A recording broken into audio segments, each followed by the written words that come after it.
말씀을 함께 보겠습니다. 사무엘상 22장 1절에서 4절 말씀입니다.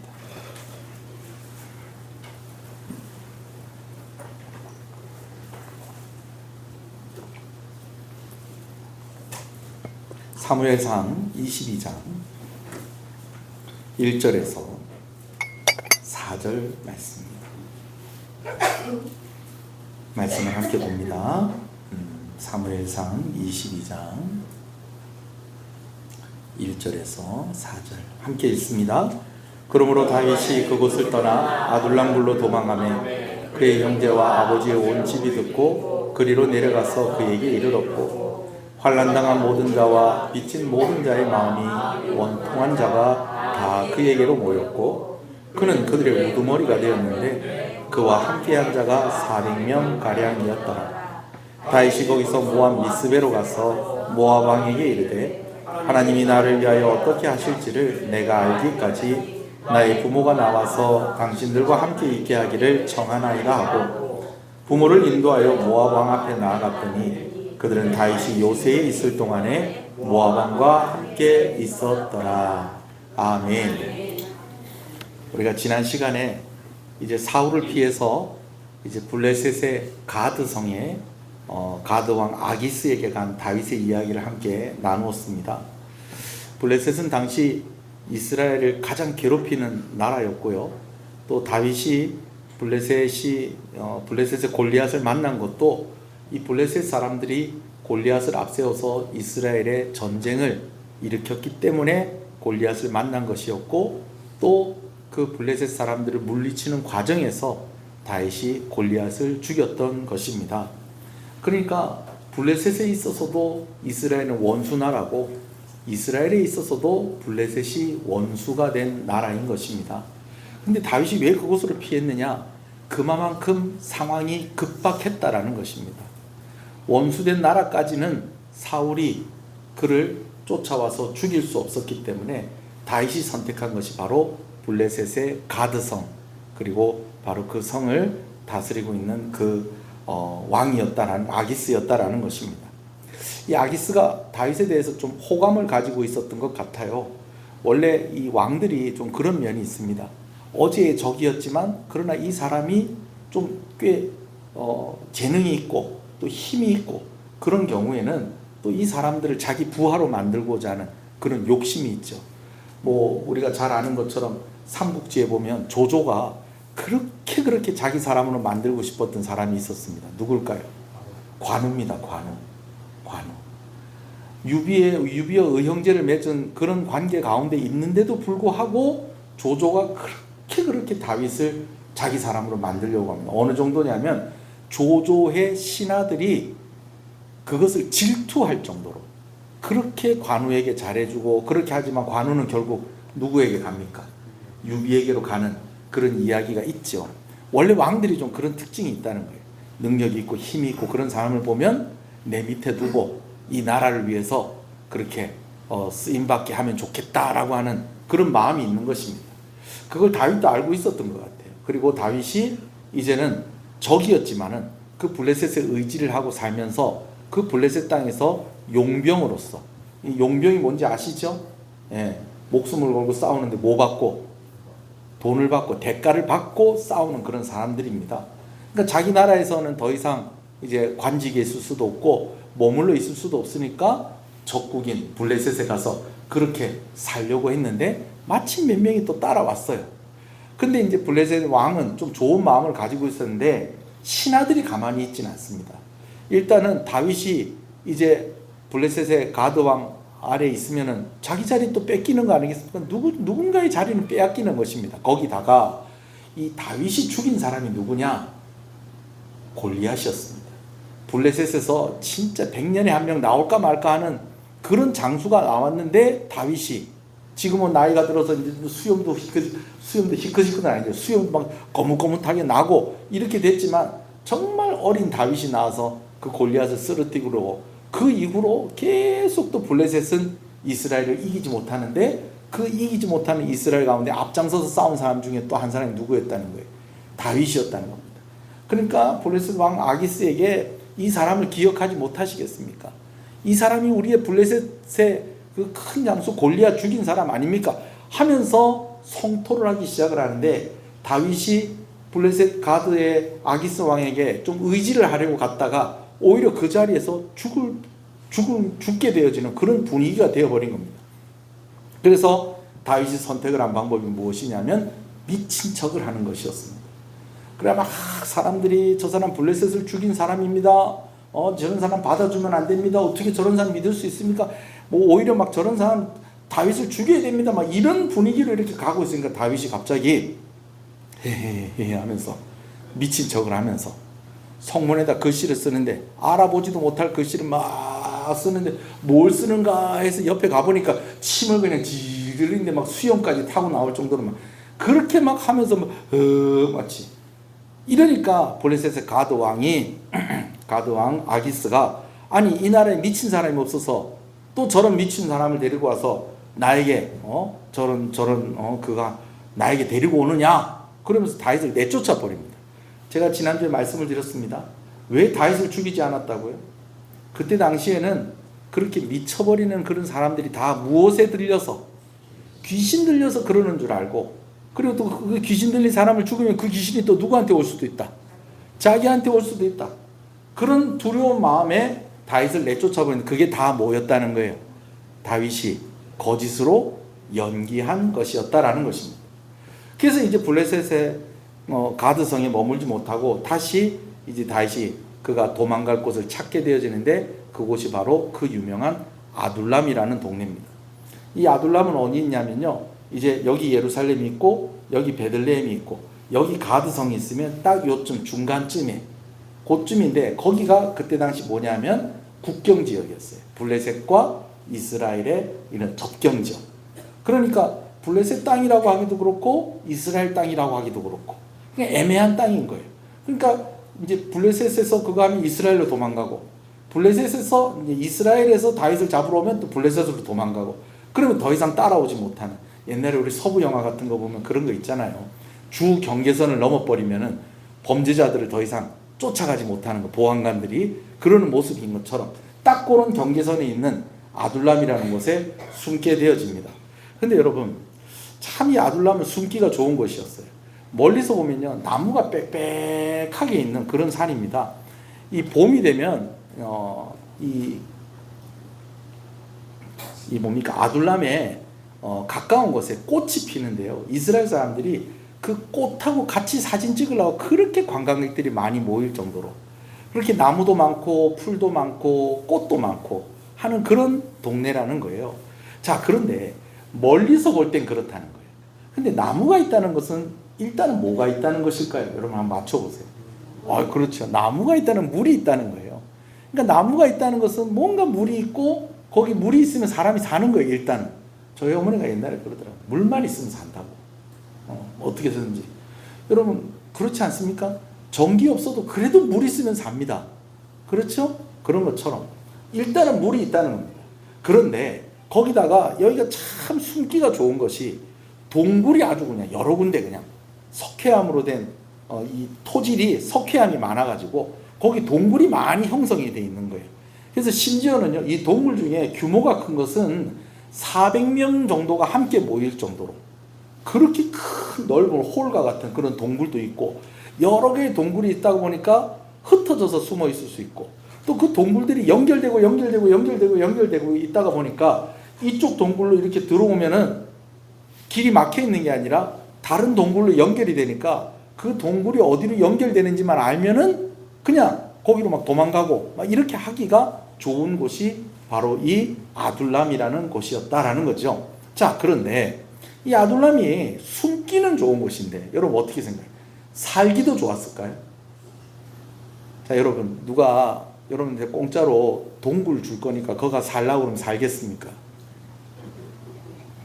동굴 가서 사는 거 어떠세요? 공짜로 준다니까, 공짜로. 여러분, 제가 오늘도 아둘람이 어떤 곳인가 해가지고 영상을, 자료를 한번 봤어요. 그랬더니요, 이 어떤 목사님이 여기 아둘람 여기 동굴이 많지요, 여러분 아마 조금 이따 가시면 박쥐도 보게 될 것입니다 그러는데요, 진짜 박쥐가 있더라고요. 제가 이제 대학 때는 음악을 전공했지 않습니까? 근데 이제 저희가 이제 연습실에서 이제 교회 음악 전공하고 제가 이제 성악을 할 때에 저녁 때 연습실에서 나올 때 꼭 해야 되는 일이 있었어요. 뭘 해야 되냐면 창문을 닫아야 돼요. 보통 여러분들 문 닫고 갈 때 창문도 다 닫으시죠? 예. 제가 참 이렇게 제 아내가 그렇게 창문 닫으라고 저한테 잔소리를 많이 해요. 그래 제가 좀 열어놓지 마 그렇게 얘기를 합니다. 특히 저 부엌 쪽 창문 좀 열어놓지 않으시면 좋겠어요. 그 안 열어놔도 안 됩니까? 주방에. 그 뭐 좀 싹 마르고 해야 되니까 열긴 열어놔야 되죠. 그렇죠? 근데 식당하고 이렇게 뭐 평소 때 다 열어놓는데 뭐 창문까지 열어놔야 될까 저는 싶어요. 왜냐하면 비만 오면 거기 닫으라고 전화가 와요. 비만 오면 4층 주방 가서 창문 닫으라고 전화 오고 옥상에 문 열려 있는가 보라고 그러고 베란다에 어떻게 문 다 열려 있는가 보라고 그러고 그래서 아예 창문 안 열고 살면 안 돼. 이제 제가 그렇게 얘기를 하는데 우리 본당의 창문은 이렇게 미는 창문이잖아요. 그렇게 미는 여다지가 아니라 미는 창문은 그래도 비가 오면 많이 들이치진 않습니다. 연습실 창문이 그래요. 그런데도 그걸 왜 닫아야 되냐면요. 저희 학교가 있는 동네가 아주 외진데도 아닌데 근처에 동굴이 있는지 그걸 열어놓고 가면 밤새 박쥐들이 날라와가지고 오줌 싸놓고 똥 싸놓고 가요. 여러분 박쥐 똥 보셨어요?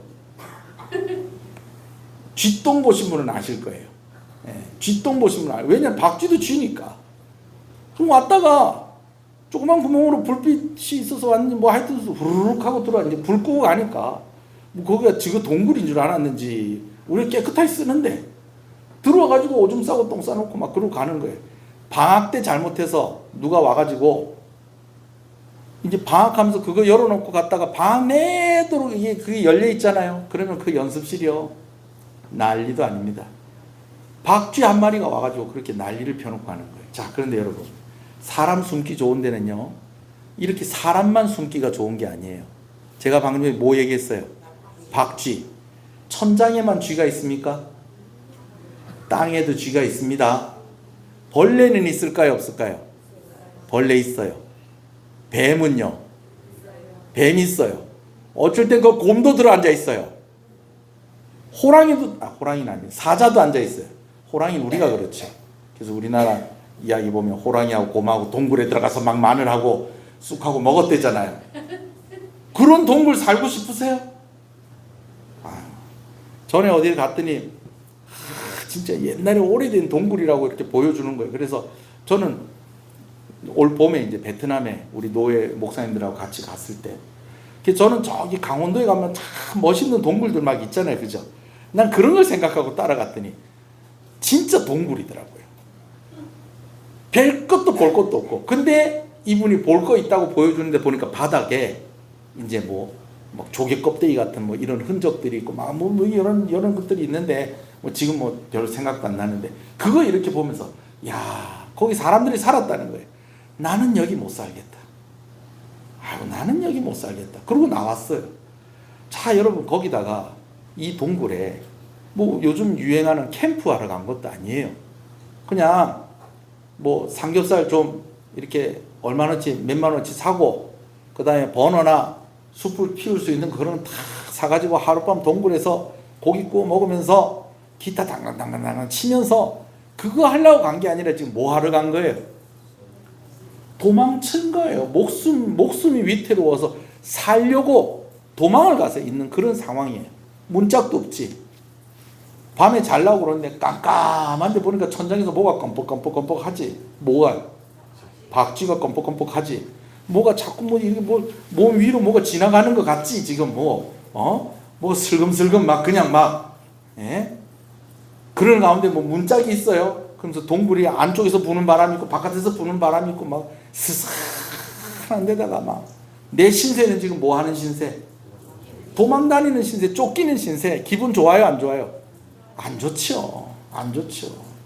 나무가 있어서 물이 있다고 그러지만 아니 뭐 우리 같이 뭐 정수기 앞에서 꾹 누르면 막 물이 나오고 그러는 상황입니까? 그런 것도 아니에요. 석회암 동굴이기 때문에요.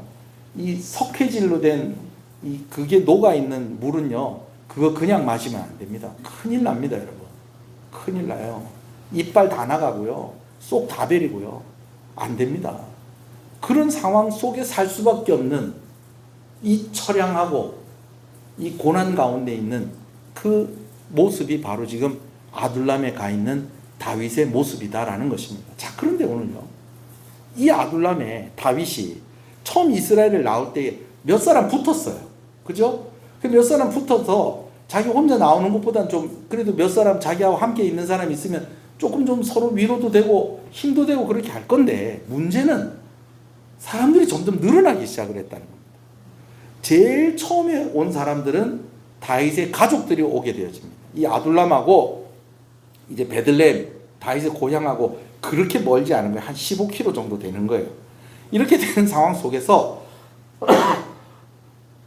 다윗이 이제 도망자 신세가 되니까, 이때 당시는 왕이 마음만 먹으면 그냥 다윗을 반역죄, 반란죄, 모반죄 뭐 이런 거 확 뒤집어 씌워가지고 누구까지 다 죽여버릴 수 있는, 가족들까지 다 몰살시킬 수 있는 상황이기 때문에 다윗이 아둘람에 있다는 소식을 다윗이 전했는지 뭐 어떻게 알았는지 몰라도 다윗의 식구들이 전부 그 형제들과 엄마 아버지들까지 다 어디로 왔다는 거예요?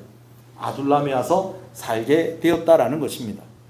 그래도 가족들이 그래도 죽지 않고 또 같이 피신해 있으니까 그건 또 어느 정도 또 괜찮다고 봐요. 그런데 가족들만 모인 게 아니고 다윗이 거기 있다는 걸 사람들이 어떻게 알았는지 한 사람 한 사람 모이더니 나중에는요, 이 사람들이 몇 명까지 되냐면요, 400명 정도 모여요.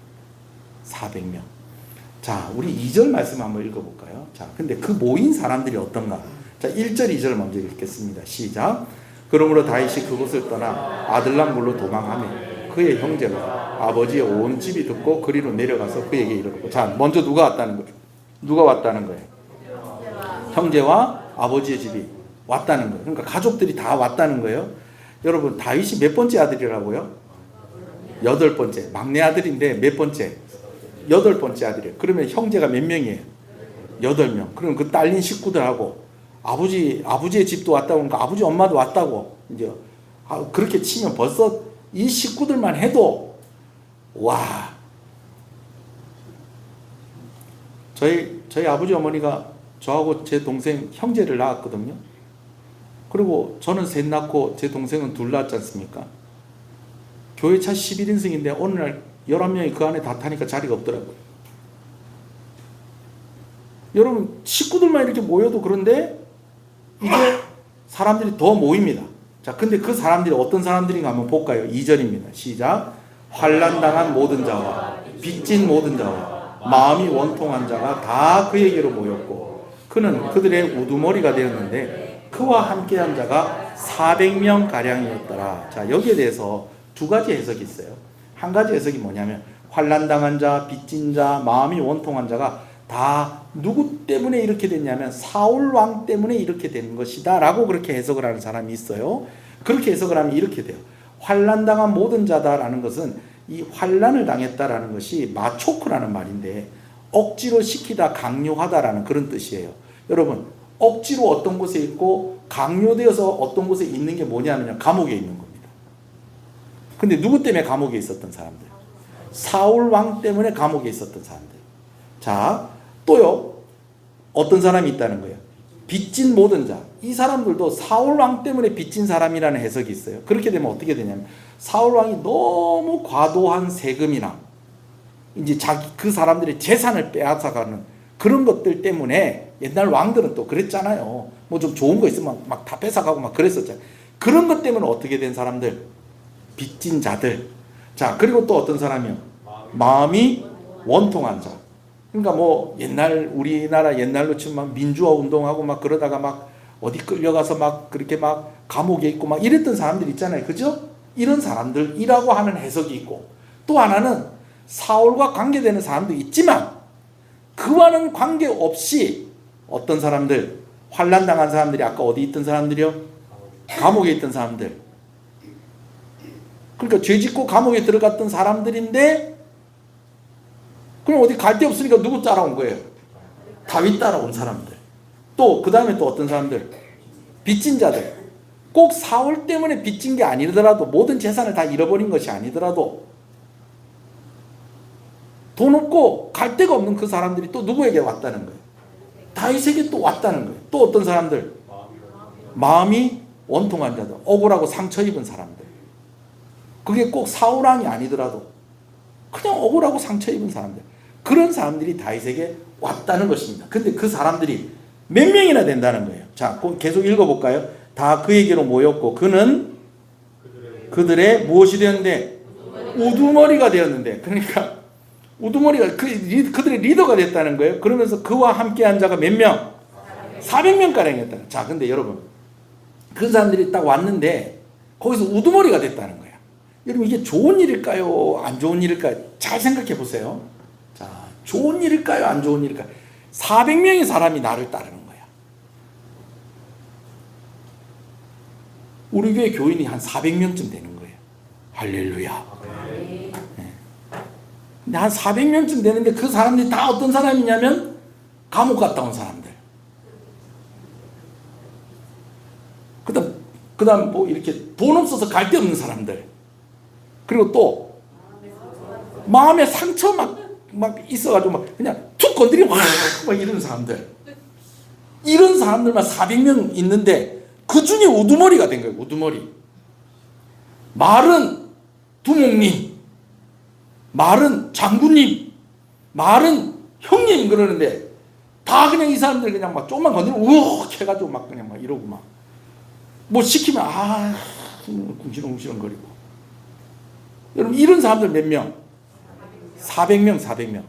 그리고 이 사람들이 다 다윗을 먹여 살리는 거예요. 다윗이 이 사람들을 다 먹여 살리는 거예요. 그거 어떻게 아셨어요? 우두머리니까. 400명이 다윗을 먹여 살리는 게 아니라 이 사람들이 다윗이 이 사람들을 먹여 살려요. 제가 지난주에 선물 하나, 좋은 선물을 받았어요. 농사 지어서 처음 수확한 거라고 저한테 쌀을 20kg 딱 주시더라고요. 새로 등록하신 우리 집사님 가정에서. 그러면서 교회도 먹으라고 딱 주셨는데, 저희가 이야기하기 전에 벌써 식사 당번되는 구역에서 쌀을 먼저 씻어버려가지고 그 쌀을 이번 주에 못 먹었어요. 근데 이번 주에 또 점심 식사가 없잖아. 다음 주에 먹어야 되는데 쌀이 얼마나 맛있는지 저는 우리 교인들이 저를 먹여주는데, 물론 또 제가 여러분들한테 먹이는 것이 있지만 다윗은 지금 이 400명 먹여야 돼요. 지금 여러분 보세요. 몇 명 자기 따라와가지고 먹을 거 없어갖고 제사장에 뭐 해가지고 그 먹을 거 얻어먹었어요. 제사장한테 뭐 해가지고 거짓말 해가지고, 하도 먹을 게 없고 급하니까 거짓말 해가지고 하나님께 드렸던 그 진설병, 사실은 사울왕에게 쫓기고 있는데 뭐 하고 있다고, 지금 사울왕이 나에게 은밀하게 뭘 다 이렇게 지시한 것이 있어. 그 작전 중에 있기 때문에 지금 이렇게 비밀리에 온 거라고. 그러면서 제사장에게 거짓말 해가지고 빵 얻어먹던 사람이 이제는 몇 명을 먹여야 돼. 지금 400명. 근데 이놈 아둘람이 꽃도 피고 물도 흐르는데 먹을 건 있다 없다? 먹을 건 없어. 이제 그 동굴 속에서 다, 여러분, 동굴이 이제 막 여러 군데로 이제 막 흩어져서 이제 또 사람들 숨어 있었을 거 아니야, 그죠? 보면 여러분들이 이제 인터넷에 아둘람 동굴 뭐 이렇게 검색을 하면요, 와, 진짜 멋지게 잘 해놓은 동굴이 하나가 있어요. 그건 관광지예요, 관광지. 사람들 와서 구경하라고.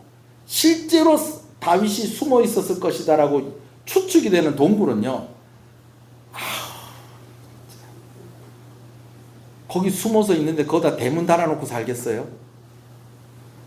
그 숨어 살아야 되는데 거기 이렇게 다 뭐 입구 다 이렇게 다 정리해놓고 그러고 살았겠어요? 수련회 때 제가 제일 힘든 일 중에 하나가 이제 이 본당에 이제 우리 3층, 4층에 이제 여학생들이 주로 이제 중고등 수련회를 하면 자고, 본당에서는 이제 의자를 뒤로 쫙 밀어놓고 이제 수련회 하니까 이쪽 바닥에다가 이제 매트하고 깔고 이제 침낭하고 이렇게 해서 해요. 그럼 이제 여름에는 또 에어컨 틀어놓고 자고, 또 겨울에는 그것도 좀 안 되니까 이제 바닥에서 뭐 이렇게 좀 냉기가 올라온다고 그래가지고 의자 두 개를 마주보고 이렇게 해요. 그래갖고 한 사람은 머리 이쪽, 한 사람은 이쪽 그렇게 하면 딱 2인용 침대가 딱 만들어져요. 희한합니다. 저도 누워봤더니 딱 그 편하대요. 그래갖고 이렇게 하는데 문제는 애들이 불 꺼놓고 이제 자라 그러면 자요 안 자요? 한 놈이 떠들면은 요쪽에서 떠들고 요 놈이 얘기해서 너 조용히 해라 그러면 또 저기서 떠들고 여기서 떠들고 저기서 떠들고 여기서 떠들고 저기서 떠들고 동굴 안에 숨어갖고 소리도 엉가이도 잘 울리는데 하나가 시비를 걸어가지고 야 죽을래? 네가 먼저 했다 이거. 근데 나왔나? 싸우는 거예요. 밤중에. 이번 주에 저희 교회 소방 검사를 했거든요. 이제 소방 점검을 했어요. 소방 점검을 1년에 2번을 하는데 이제 업체에서 나와가지고 요 이제 스프링쿨러 이 작동이 제대로 되는지 이런 것들을 다 점검을 해봐요. 점검을 하면서 1층에서 뭘 하냐면은 이제 감지기 같은 거, 화재 감지기 같은 거 요렇게 딱 되면은 1층에서 사이렌이 따르르 하고 울려요. 울리고 있다는 건 얘들이 정상적으로 작동을 하고 있다는 거예요, 안 하고 있다는 거예요? 하고 있다는 것이죠. 근데 이게 검사할 때에 울리는 소리가 아니라 제가 집에서 자고 있는데 갑자기 1층에서 윙 하면서 온 건물이 막 불이 번쩍번쩍 하면서 왕 하고 이래 하면 이게 뭐 하는 걸까 이게? 사고 난 거예요. 뭔가 문제가 있는 거예요. 예. 특히 이제 저기 4층 부엌 쪽에 있는 알람 밸브가 있는데 걔가 이제 가끔 가다가 좀 너무 이제 좀 요 센서가 있는데 이게 너무 민감해가지고 한 번씩 큰 차가 지나가서 덜컹거릴 때도 얘가 뚝 움직이면서 불난 것처럼 이렇게 사이렌을 울릴 때가 몇 번 있었어요. 그래갖고 그거를 이제 문제가 있다고 해서 교체를 하고 나니까 이제 그런 게 없었는데 교회 짓고 나서 한 1년을 그것 때문에 자다가 일어나고 막 그랬었어요. 여러분 400명 환난당한 자, 빚진 자, 마음이 원통한 자, 이 상처 많은 사람들 모여가지고 하루라도 바람 잘 날이 없는 거예요. 다윗이 어떻게 했어요? 하루하루 행복했을까요? 피곤했을까요? 피곤하죠. 그럼 목사님 이제 전도하지 말까요? 전도하셔야 됩니다. 그럼 목사님 환난당한 그런 사람은 데리고 오지 말고 그런 사람 데리고 와야 됩니다. 빚진 자들은 데리고 오지 말까요? 그런 사람 데리고 와야 됩니다. 억울하고 원통한 사람 그럼 전도하지 말고요. 그런 사람들 교회 와야 됩니다. 할렐루야. 교회가 그런 사람 돌봐야 됩니다. 그런데 다윗은 지금 자기 코가 석자인데 몇 명이 모인 거예요? 400명. 아이고 머리야 이러고 고민을 하고 있는데 와가지고 오늘 쌀 다 떨어졌답니다. 어쩔까요? 그래 우리 또 어디 가서 좀 구해보자. 그래 또 가서 구해주고 그래 하면 아이고 나갔다 들어온 사이에 321번하고 230번하고 싸워갖고 한 놈이 눈깔이 빠졌어요. 너가 좀 사이좋게 지내지 좀. 왜 그랬는데 서로 막 이래. 애들 그러고 싸우면 여러분 뭐라고 그래요? 시끄럽다. 둘 다 잘못했다는 거지 막 그러잖아요. 이런 삶을 제가 조금 과장되게 이야기하는지는 모르겠지만 제가 그렇게 이야기하는 정도까지는 아니더라도 또 그들이 나름대로 다윗을 또 도와주려고 했겠죠. 그러나 400명의 이 무게를 다 짊어지고 감당하는 다윗의 삶이었다는 것입니다. 뭐 하고 있는 중인데? 도망치는 중인데. 자기도 힘든데 안 힘든데? 자기도 힘든데. 그럼 하나님께서 다윗이 힘든 줄 모르고 다윗에게 이 사람들 다 맡긴 걸까요? 여러분 어떻게 생각하세요? 하나님이 너무 모르시는 거예요. 다윗이 힘든지. 지금 다윗이 막 도망다니고 막 가는 데마다 환영받지 못하고 요나단도 그렇게 다윗을 도와주려는데 결국은 요나단도 도와주지 못하고 집으로 간들 형들이나 가족들이 그를 보호해주지 못하고 왕은 자기를 죽이려고 하고 그래가지고 좀 적국에서라도 가서 좀 어떻게 좀 입에 풀칠이라도 하면서 그 자존심 다 내려놓고 그래도 살아야 되겠다 그래 갔더니 거기 있는 사람들도 자기를 견제하면서 왕에게 그의 한 일들을 막 성토를 해가지고 죽을 뻔하고, 하나님이 이렇게 힘든 거를, 다윗이 이렇게 힘든 거를 하나님이 모르셨을까요? 여러분 생각은 어떠세요? 하나님이 여러분들 힘든 거 모르시는 것 같아요? 아시는 것 같아요? 아시는 것 같아요? 하나님이 여러분 힘든 거 알고 계신 것 같아요? 나는 가끔씩 그런 생각 들 때도 있어요. 요번에 11월 둘째 주에 저희 교회 부흥회 할 겁니다. 부흥회 할 건데 목사님이 오셔가지고 이렇게 말씀 나눌 건데, 건강이 너무 안 좋아지셔가지고 아마 최초로 앉아서 말씀 전하는 목사님 보게 될 거예요.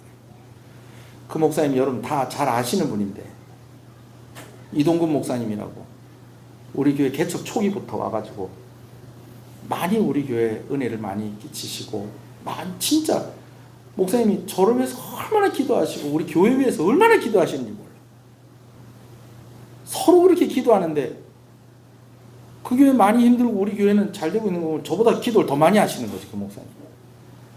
근데 건강이 너무 안 좋아지셔가지고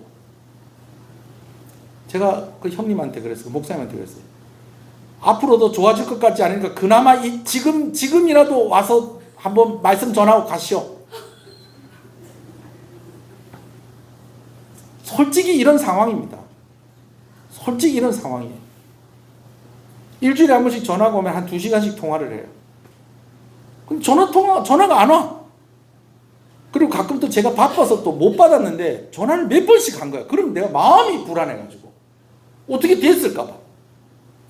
그래가지고 전화가 안 오는데 막 전화가 왔어. 그래, 전화도 왜 지난주 전화 안 했어? 내 지난주 무리해서 눈이 안 보이는 거야.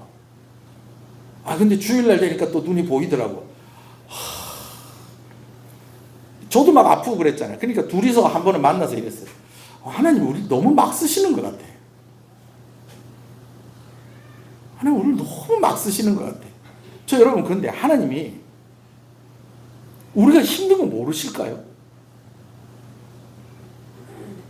다윗이 힘든 거 모르셨을까요? 근데 그 왜 400명이나 또 붙여줬냐고요. 그 400명이 지금 도움도 안 돼요.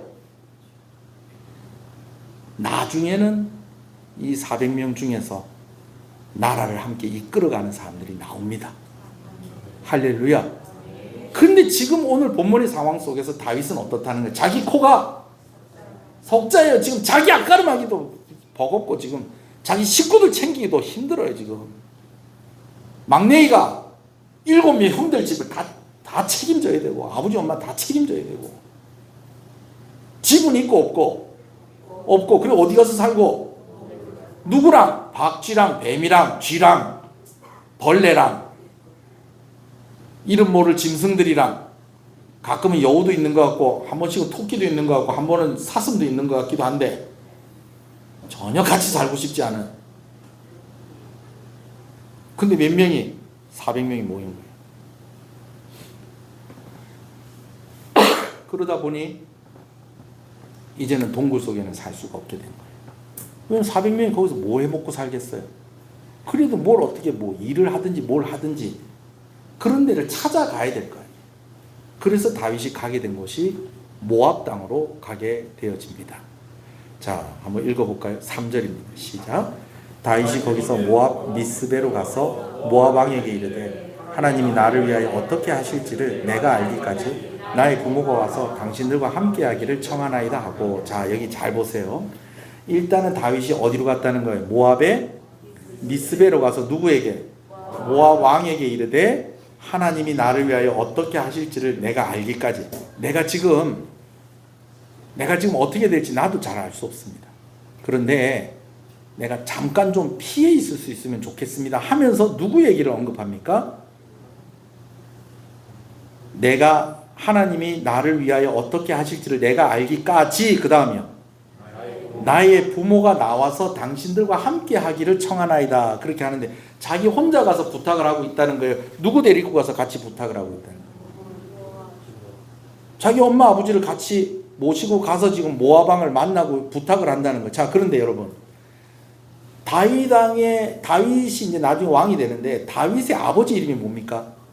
이새입니다. 근데 여러분 이새가 대단한 사람이라는 거예요. 이만큼 모압 왕에게 부탁을 할 만큼. 어떻게 생각하세요? 베들레헴 그 촌에서 그래도 그 동네에서는 그래도 이장님 소리 들었겠지.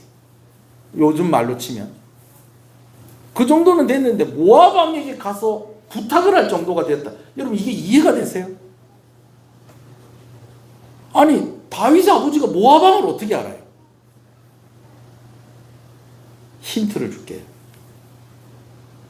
이새의 할머니가 있어요. 다윗에겐 증조 할머니. 루시요. 루시 어느 나라 사람이게요? 모압 사람이에요. 하나님이 이때를 예비하신 거예요. 할렐루야.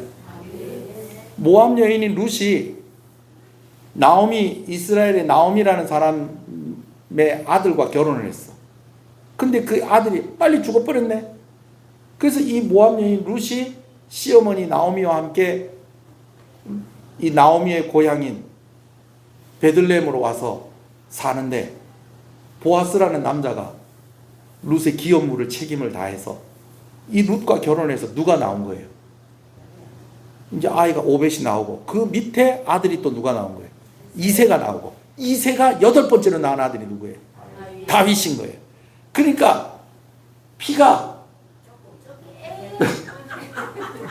한 방울 섞인 거예요. 한 방울 섞인 거예요. 근데 이 한 방울이 없는 거하고 다른 거예요. 모압이 지금 어느 상황이냐면 이스라엘하고도 적대 관계예요. 블레셋하고도 적대 관계예요. 그런 상황 속에서 다윗 같은 사람이 제가 한 방울 섞였습니다. 우리 아버지하고 우리 어머니 모시고 왔는데 우리 할머니의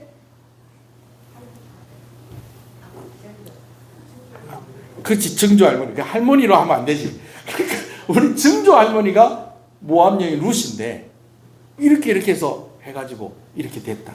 그래서 학자들은 이야기하기를 다윗의 집안이 이 모압 나라하고 원래부터도 조금 좀 가깝게 지냈었다 라고 하는 이야기가 있습니다. 우리가 생각하는 것보다 이 룻이 그냥 모압 땅에서 그냥 아무것도 아닌 그런 여인이 아니었다라는 거죠.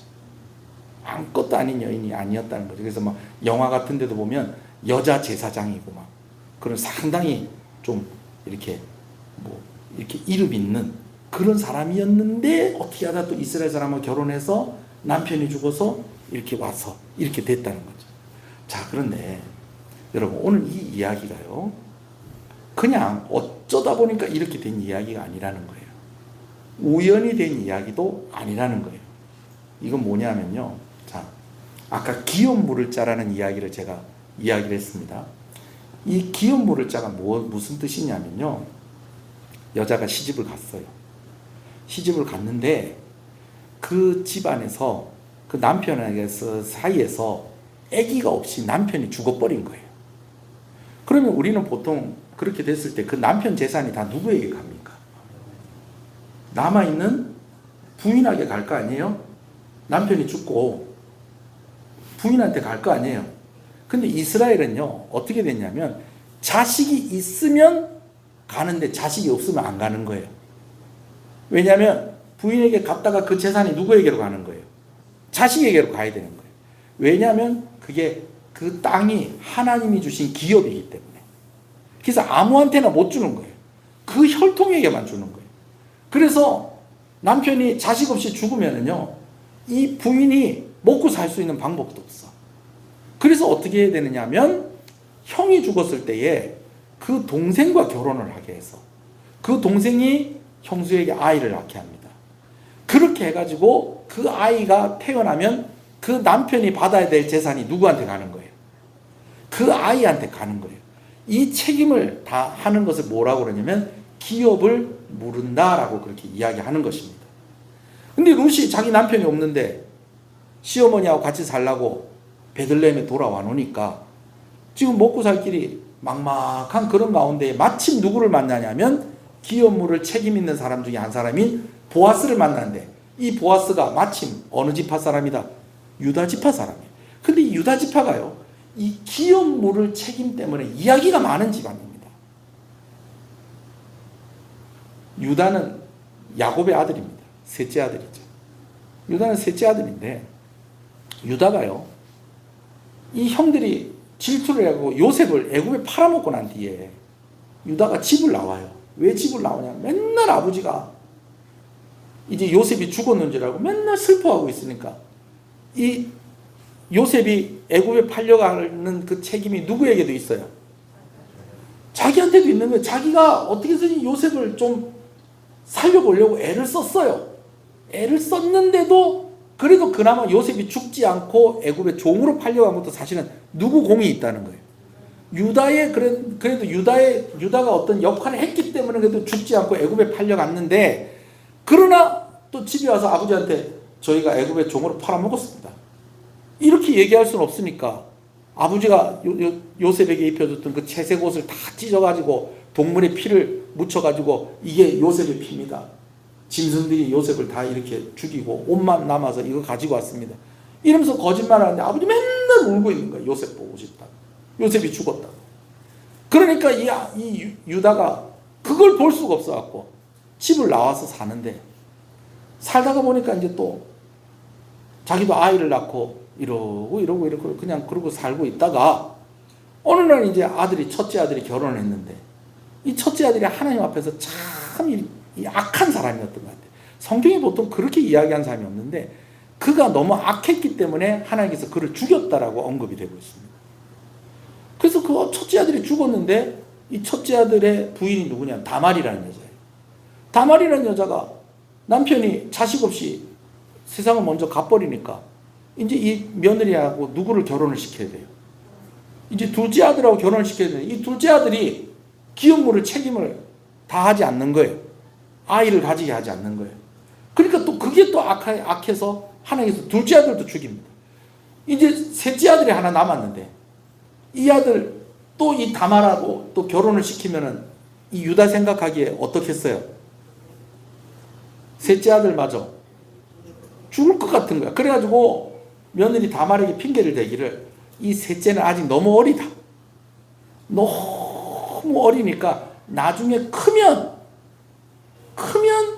기업물을 책임을 하도록 그렇게 하겠다, 그때까지 기다리라 그랬는데 애가 다 컸어.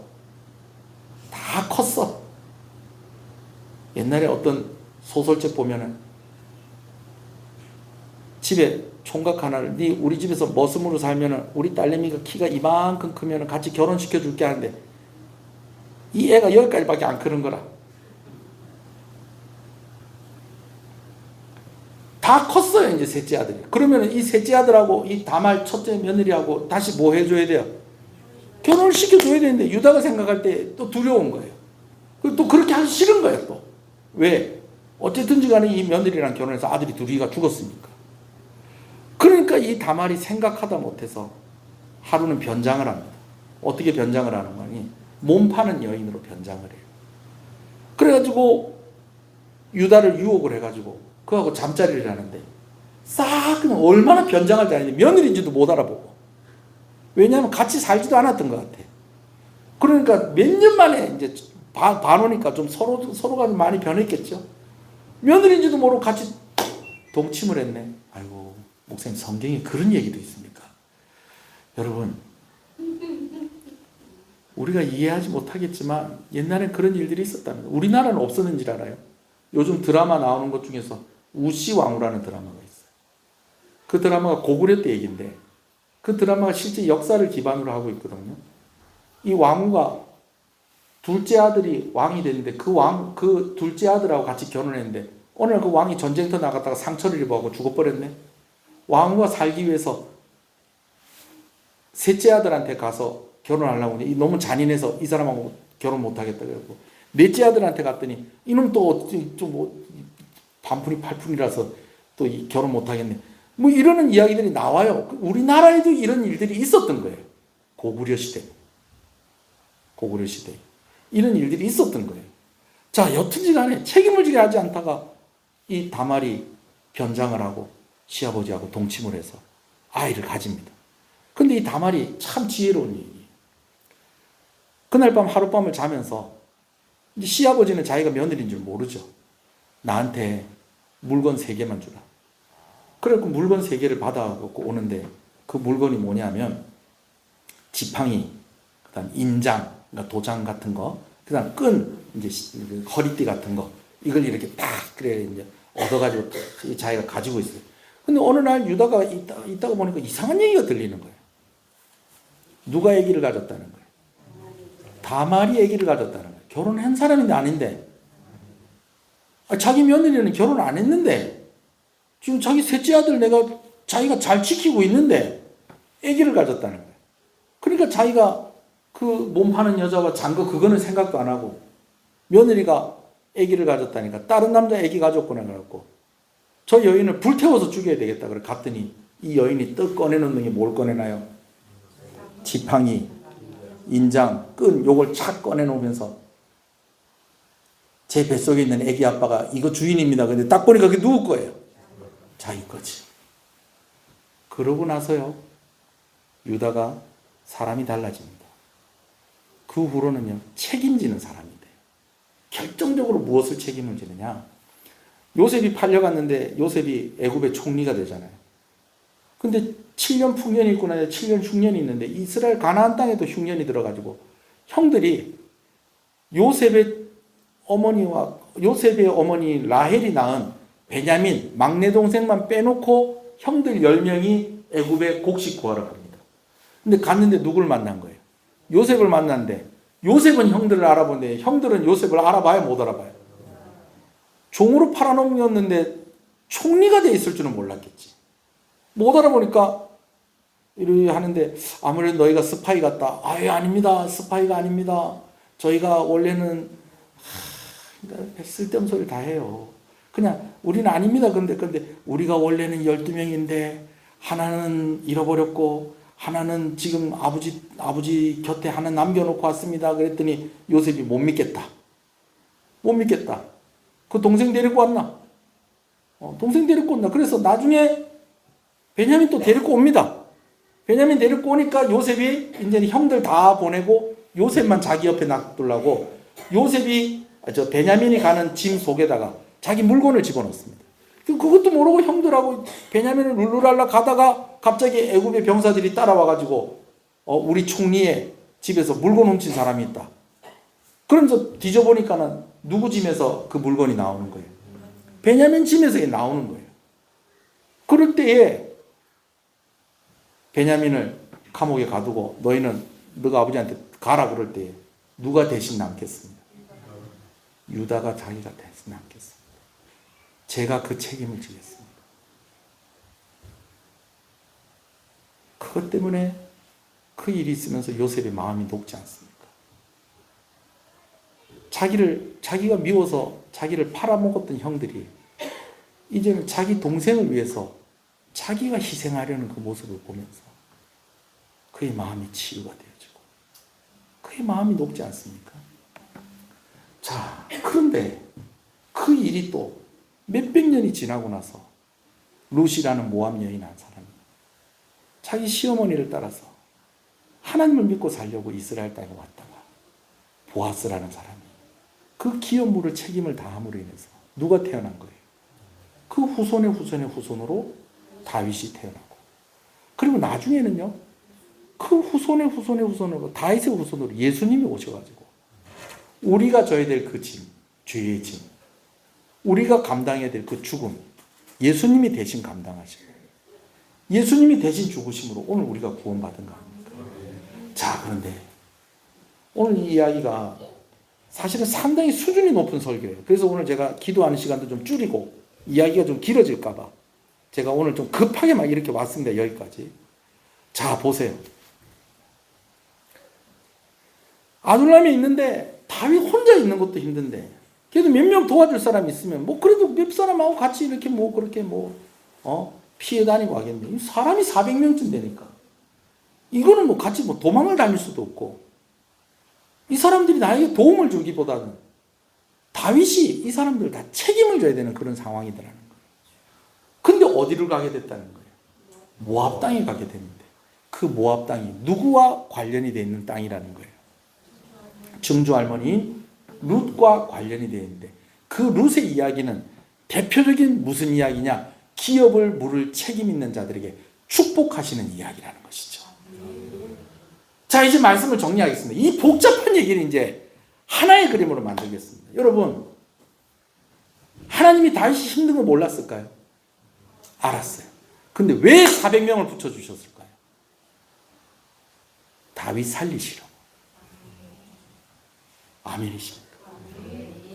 다윗 살리시려고 그 400명 붙여주신 거예요. 아마 다윗이 혼자였던 것 같으면 나 이러고 살아서 뭐 하겠노?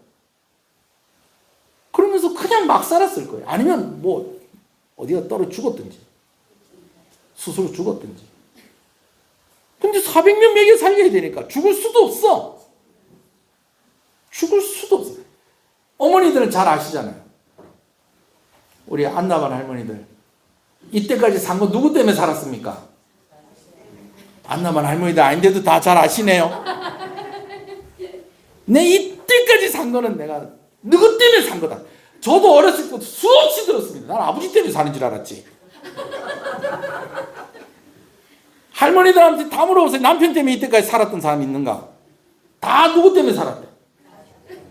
근데 자식 때문에만 산 건 아니야. 다 남편도 위하고 자식도 위하고 시부모 위하고 친정 식구들 위하고.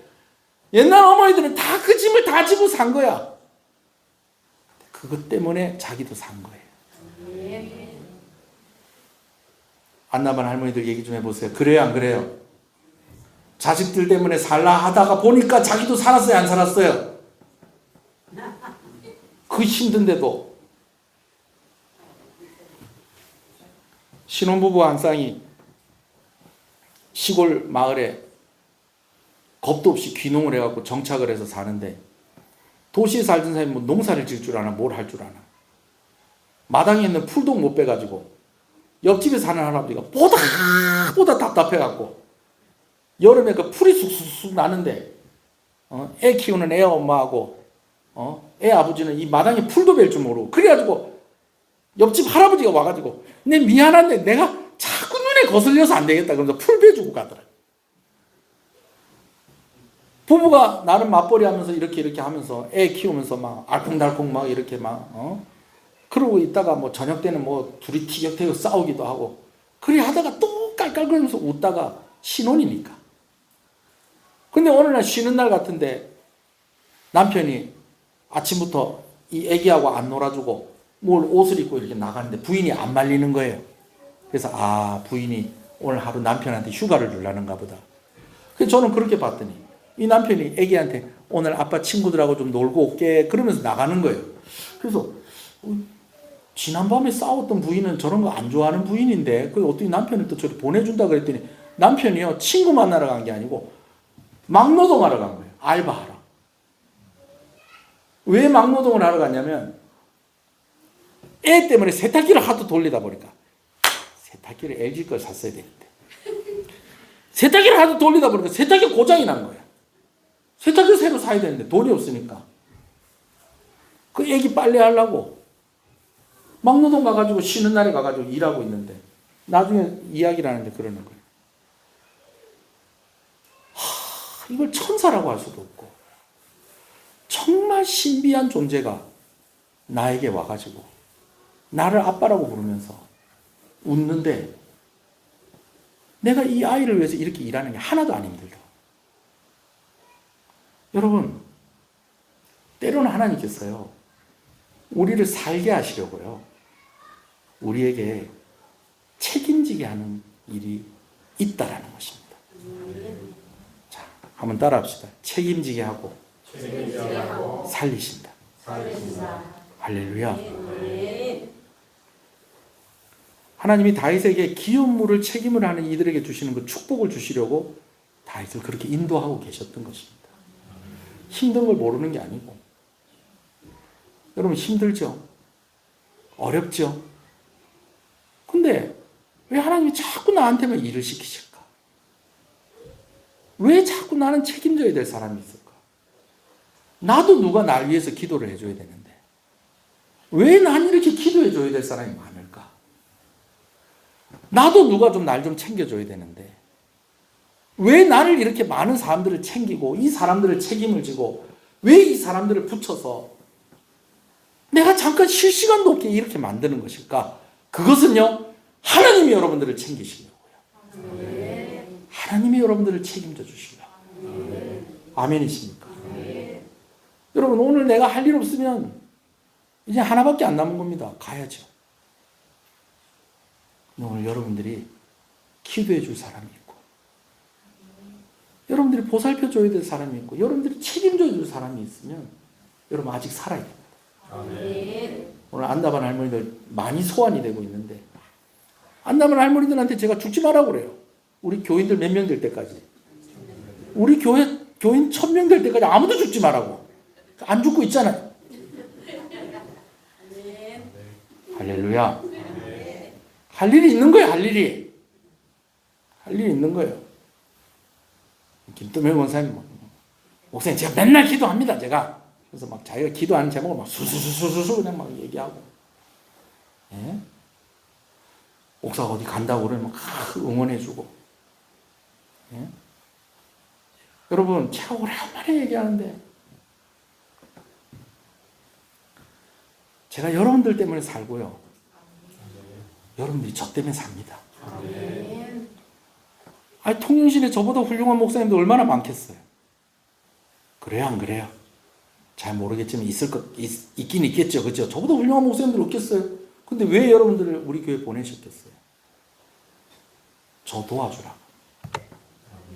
그러면서 살으라고. 여러분들 복 받으시라고. 할렐루야. 저는요, 저도 여러분들 섬기고, 여러분들 위해서 기도하고, 오늘도 최선을 다해서 말씀 준비해서 여러분들한테 전하고, 여러분들하고 상담하고 신방하고, 그렇게 하면서 누구 살으라고? 나도 살으라고. 아멘이십니까? 하나님이 나 힘든 거 안다 모른다. 아신다. 근데 이 짐을 왜 주신다? 짐지는 자에게 주시는 축복을 주시려고. 책임지는 자들에게 주시는 축복을 주시려고. 할렐루야. 한번 기도합시다.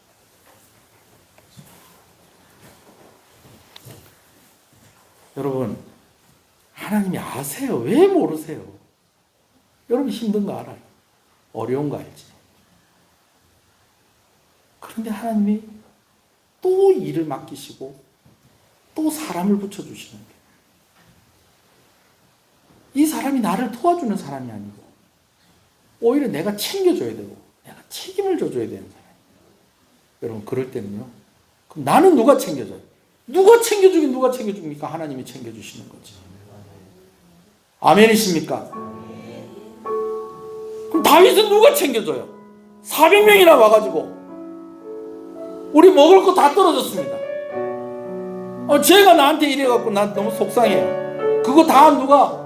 다윗도 챙기라는 거예요. 대신에 다윗은 누가 챙겨주겠다는 거예요? 하나님이 책임져 주시겠다는 것입니다. 오늘 여러분들에게 기도의 사명을 주시고 섬김의 사명을 주시고 여러분들에게 뭔가를 맡기실 때는 하나님이 여러분들 책임지시겠다는 것이다라는 것을 여러분 기억하시고 기업 모르는 자들에게 주시는 그 복을 누리시는 여러분 되셨으면 좋겠습니다. 제가 조금만 더 얘기할게요. 저는요, 우리 교인들 이렇게 보면요, 제가 이런 생각을 해요. 눈 감고 들으세요. 우리 교회 성도들은 둘째 며느리인데도 첫째 며느리 같고, 셋째 며느리인데도 첫째 며느리 같고, 첫째가 아닌데도 첫째 아들 같고, 나는 그런 모습들을 제가 많이 봐요. 우리 성도들을 통해서. 아니, 맏며느리가 아닌데 맏며느리 역할을 하고 있어. 큰아들이 아닌데 큰아들 역할을 하고 있어. 근데 그게 하나님 복 주시는 거예요. 아멘이십니까? 하나님, 오늘 하나님이 나 힘든 거 아시는 줄로 압니다. 그러나 나에게 책임을 주시는 것은 나 살으라고 그렇게 하시는 줄 믿겠습니다. 하나님 의지하면 내가 감당해 보겠습니다. 내가 힘을 내 보겠습니다.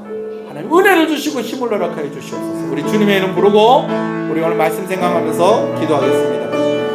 주여, 주여, 주여. 아버지, 아버지, 아버지, 아버지,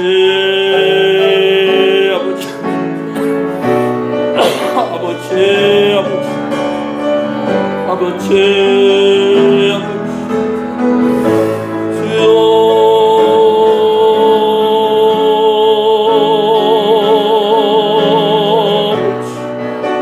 하나님이 내 힘든 거 아십니다. 내 어려운 거 아십니다. 쓰러질 것 같은 하나님 아십니다. 그런데 오늘 또 하나님이 나에게 일을 맡기시고 오늘 나에게 책임을 감당하게 하시는 것은 내가 다른 사람을 살릴 때 하나님이 나를 살리시겠다는 것입니다. 그 뜻을 기억하고 오늘도 충성할 때에 지치지 아니하게 하시고 의심하지 않게 하여 주시고 믿음이 흔들리지 않게 하여 주시옵소서.